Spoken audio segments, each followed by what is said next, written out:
good morning. Happy New Year. And before I begin, I had a wonderful way to reflect on the year that has been. It surprised me. It was a technological way that I hadn't anticipated. It came from Facebook. Facebook provided me with a little program of some of the pictures that I had shared and some of the pictures that were on sites that I use. And it summed up my year for me in review. And it was an amazing way to see how faithful God had been when God called me on my journey, because it started with pictures from my ordination that was supposed to be in December, but was in January because of the snow. Moved on to installation, some wonderful things we did together throughout the year, some terrific family shots and friends as well. And then I remembered how the year ended with the wedding of my father to his lovely bride. Oh, God was faithful this last year. And it makes me feel hopeful for the year to come. And it was a beautiful reminder from something that I never expected to act as a prophet for me, but the prophets always tried to remind you, remember what God has done for you. And that was one way that God did that for me. Now we're going to try something a little different today because I have the technology and I want to try it. There will be illustrations that accompany my sermon. So those of you who are back behind the last 5 rows, if you find you're being interfered with, you might want to move closer to the pastor. That was sneaky, wasn't it? All right, let's begin. Facing a new year can be a lot like riding a roller coaster. Before college, I'd never ridden a single roller coaster in my life, not one. You see, I'm uncomfortable with heights. All I could see when I looked at a roller coaster was all that height, particularly on the first hill. Then some college buddies and I went to one of the big amusement parks, and I was encouraged to ride my first coaster. It was this nice little wooden ride that's been around forever. And after climbing to the top of that first hill, I made an amazing discovery. From then on, it's all about speed, not height, and I loved it. The speed was wonderful. Well, I was ready for more. So we got into line for a bigger, faster roller coaster. Now I was focused on that faster part until the first hill came into view. It was so sneaky of the people who designed that park to make it so you couldn't see that hill until you were way into the line and people were surrounding you on all sides and there was no backing out. This roller coaster was called the Beast. At the time, it was the second largest wooden roller coaster in the world. The first hill stood way above the tree line. That image doesn't do it justice. And it took a full minute for the cars to go from the bottom of the hill to the top. I know, I timed it. Well, the lure of speed was gone, and once again I was worrying about heights. Now my friend sat gleefully in the car in front of me, and I sat next to a 12-year-old kid who had about as much experience with these things as I did. I told myself it wasn't so bad as the coaster started inching up the long incline. I'd almost had myself convinced when the kid next to me, about 15 seconds in, says, "Boy, this thing is high." Okay, it was bad. 45 seconds later, we reached the top. The slope on the far side of the hill was about 45 degrees, but seemed about 81. And the car wouldn't start picking up speed until the last car of the train got to the very top, and it was a long train. I had a lot of time to think. And I said some things. Remember, I was young in college. It was my second roller coaster. I said some things that I shouldn't, repeatedly, with enthusiasm. Before I remembered my young fellow sufferer, my eyes slid guiltily over to see how he was reacting to my assessment. His knuckles were as white as mine. His eyes were bulging just like mine. He was nodding in vigorous agreement to everything I just said. Then the brakes let go. The new year is a lot like a roller coaster ride. We Christians reach a pinnacle at Christmas time, enjoying the wonder of it all, then distracting ourselves by making our New Year's resolutions. But soon enough, we're looking up and we're seeing that first steep slope of the new year, just about to pick up speed, full of plunges and leaps, and we sort of have an idea where it's all going, but we're not entirely sure of all the details. Some of us are facing it with our arms raised and wildly waving, shrieking with sheer joy and anticipation of the wild ride, while others of us are sitting there with sweaty palms, white-knuckled grip on the safety bar, and bulging eyes, wondering how we ever got into this mess in the first place. Acting on faith can be a lot like that too, plunging in without knowing exactly what's going to happen next, but sure that it's going to be a wild ride. This little story about Jesus' first miracle shows us that. The story begins in Cana in Galilee, a small town so unremarkable that nobody is exactly sure where it is today, or maybe more likely where its ruins are. Cana was located somewhere between 3 and 12 miles north of Nazareth. It was an entirely unremarkable town, and if you know how small Nazareth is, you know that's saying something.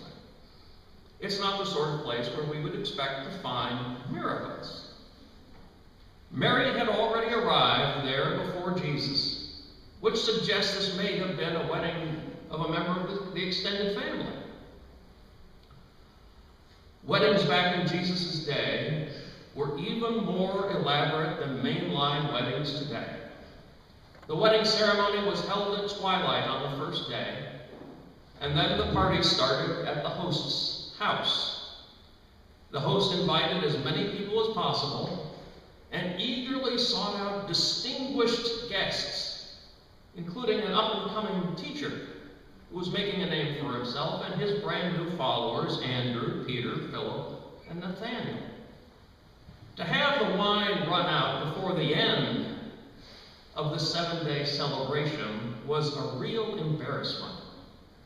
The host would surely be reminded of it in jokes and jibes for years to come. It was considered such an awful possibility that the position of master of the banquet or chief steward was assigned to one of the guests, and one of the roles of the steward, in fact the most important role of the steward, was to make sure that the wine was distributed in such a way that it lasted throughout the 7 days. Mary saw the problem coming, and she wanted to spare the host an embarrassment that would surely mar the whole wedding. She turned to Jesus and simply observed, "They have no wine."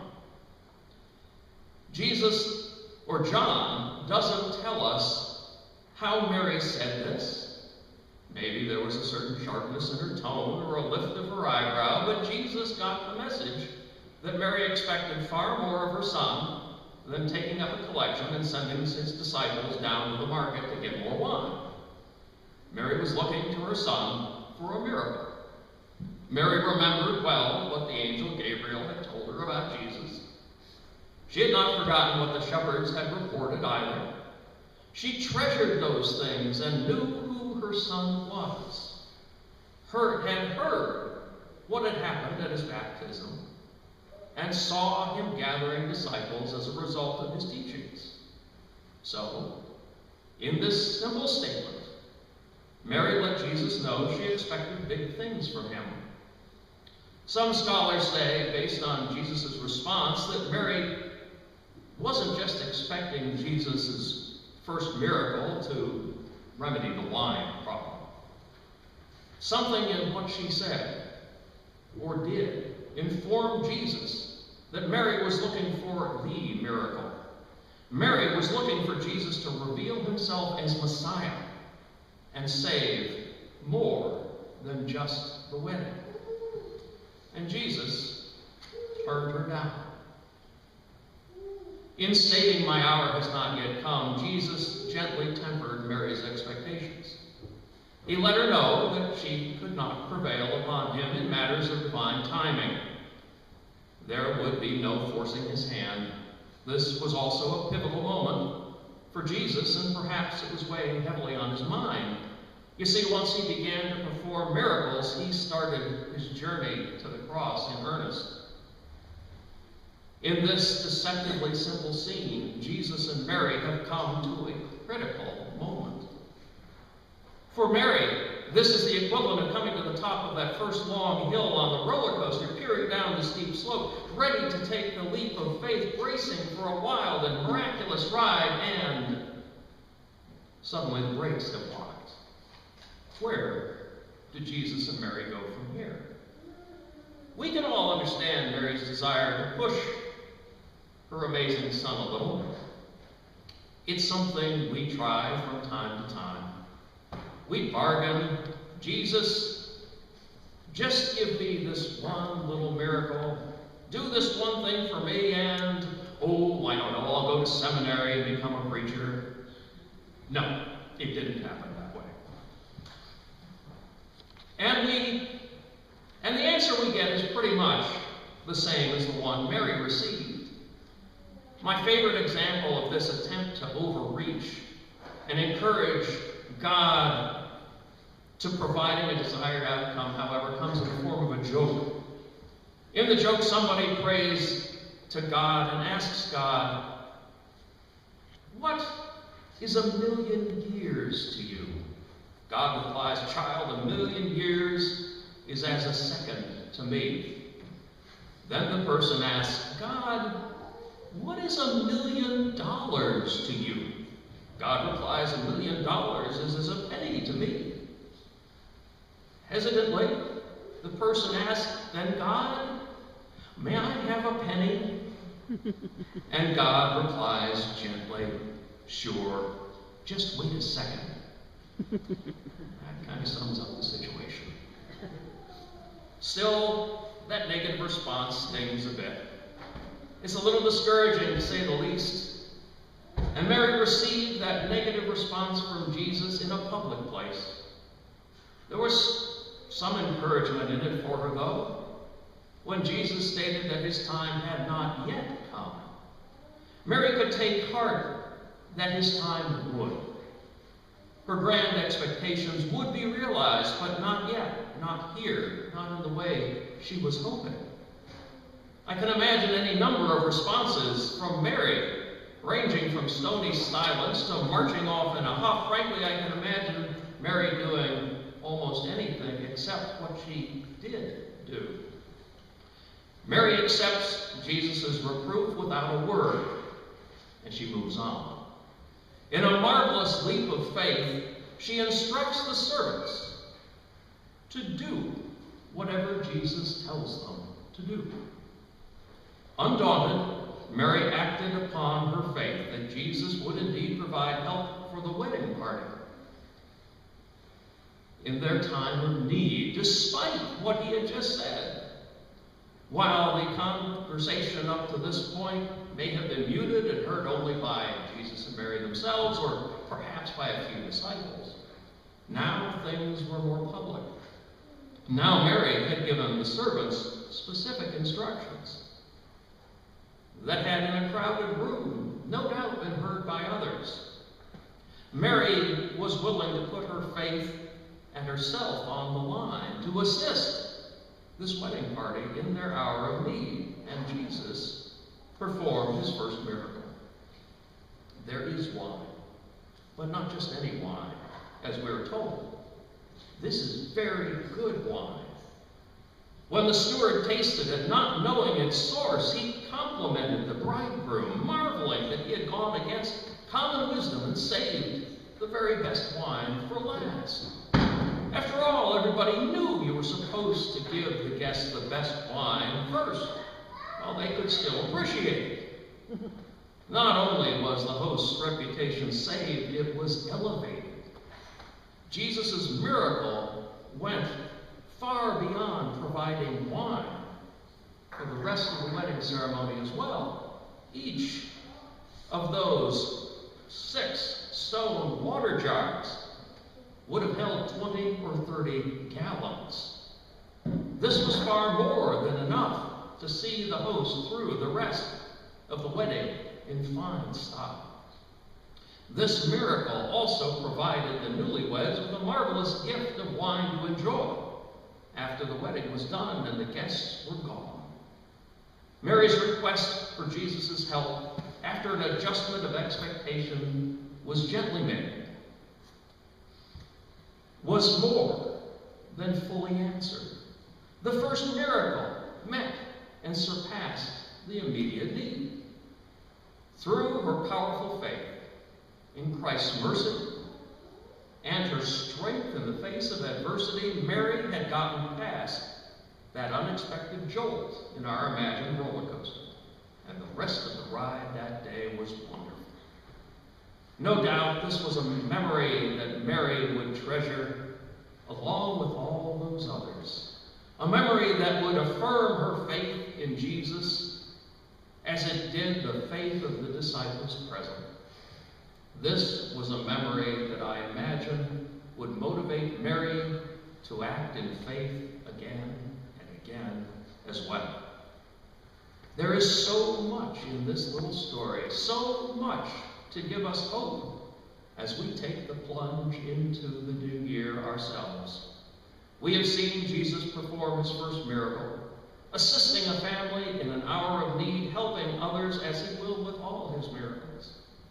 The miracle performed more than met the need of the time, showing Jesus' grace and the abundance of his generosity and his love. And we have seen Mary's remarkable faith in the face of an apparently jarring setback. You have to marvel at her calm and her resolve to move forward. And this one little story also gives us comfort, knowing that when we do overreach a bit, whether it's asking for something that might be outside of God's plans for our lives, or trying to avoid a problem that God feels we need to work through together with God, or just getting impatient with God's pace when it doesn't match our own, like the kid in the car who every 5 minutes is saying, "Are we there yet?" When we do overreach, we will be denied gently. We too will be able to move forward with our sights adjusted and our expectations tempered.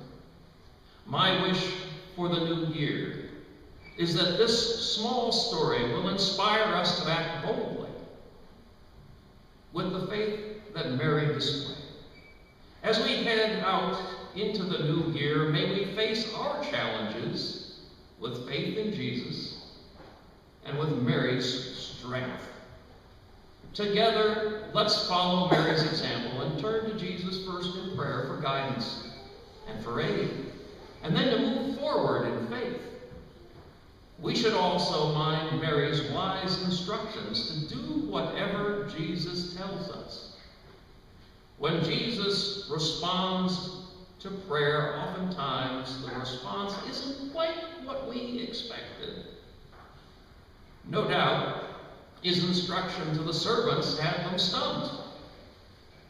Dip into a stone jar plainly filled with water meant for washing? Give a cup of wash water to the chief steward? Now what kind of instruction is that? It seemed crazy, but it worked.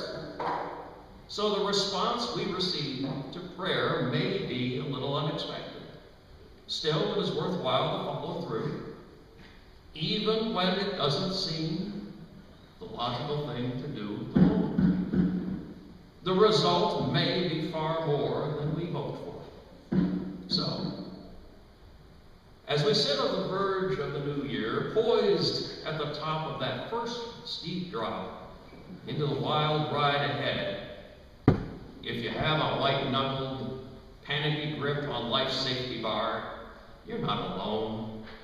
Act like Mary, pray to Jesus for help, and then reach out and see what you can accomplish.